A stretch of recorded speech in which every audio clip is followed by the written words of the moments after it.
Assalamualaikum warahmatullahi wabarakatuh. Sebelum itu izinkan saya memperkenalkan diri. Nama saya Astrina Ajahra dari kelas 11 MIPA 3 nomor urut absen ketiga.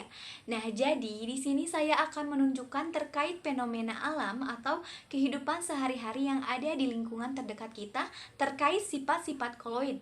Misalnya seperti efek Tyndall, koagulasi, maupun dialisis. Nah, lalu seperti apa sih fenomena alam atau kehidupan sehari-hari yang ada di lingkungan terdekat kita terkait sifat-sifat koloid? Maka dari itu, boleh disimak videonya ya. Nah, teman-teman, salah satu sifat koloid yang akan saya bahas pertama kali yakni terkait efek Tyndall.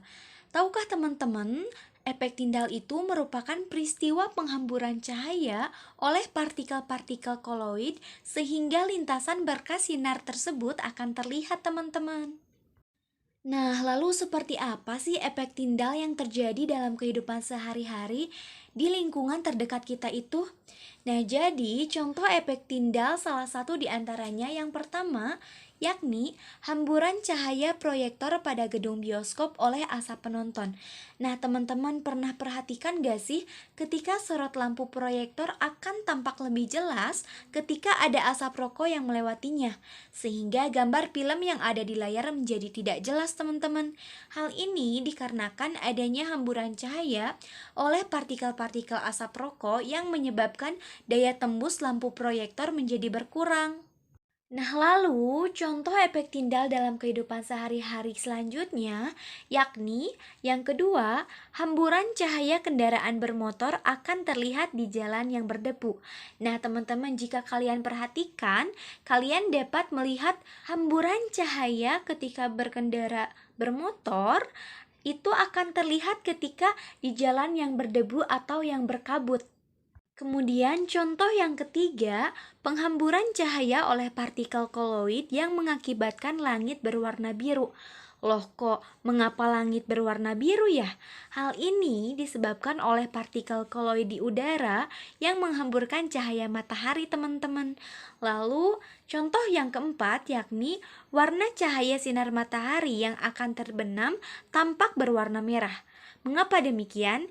Hal ini terjadi karena cahaya matahari mengalami difraksi oleh partikel-partikel koloid di atmosfer, teman-teman.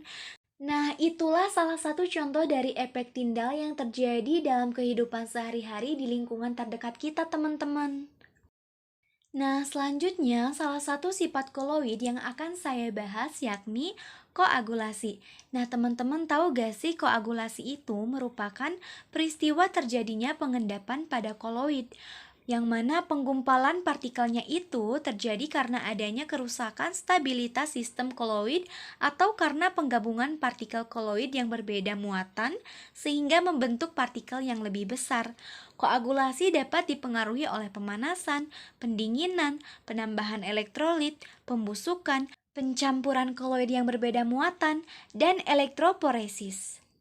Nah, lalu contoh koagulasi koloid dalam kehidupan sehari-hari di lingkungan terdekat kita itu, yakni diantaranya yang pertama, pada penggumpalan susu yang basi dan telur yang direbus hingga membeku. Yang kedua, karet dalam latek digumpalkan dengan menambahkan asam formiat. Lalu ketiga, lumpur koloidal dalam air sungai dapat digumpalkan dengan menambahkan tawas. Lalu keempat, asap atau debu pabrik dapat digumpalkan dengan alat koagulasi listrik dari kotrel.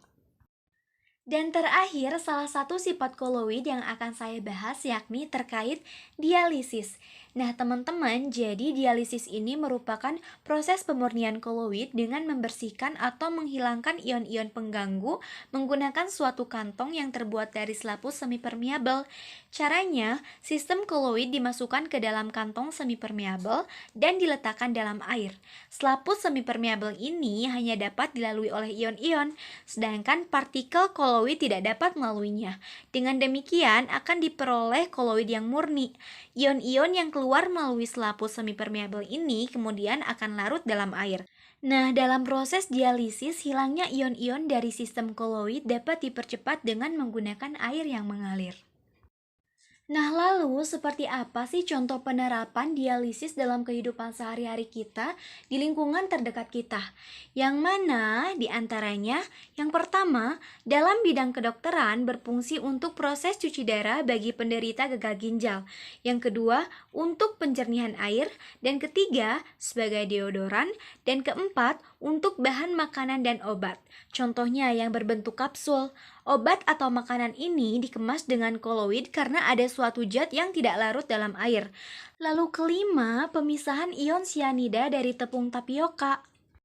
Nah, teman-teman, sebenarnya masih ada lagi loh sifat-sifat koloid selain sifat-sifat koloid yang sudah saya sampaikan tadi.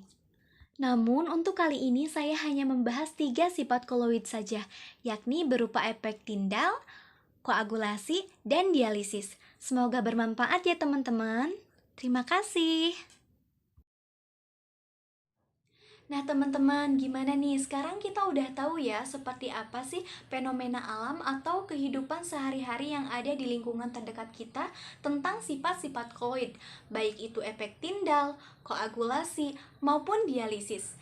Nah teman-teman, mungkin itu aja yang bisa saya sampaikan. Terima kasih banyak dan mohon maaf atas segala kekurangannya. Wassalamualaikum warahmatullahi wabarakatuh.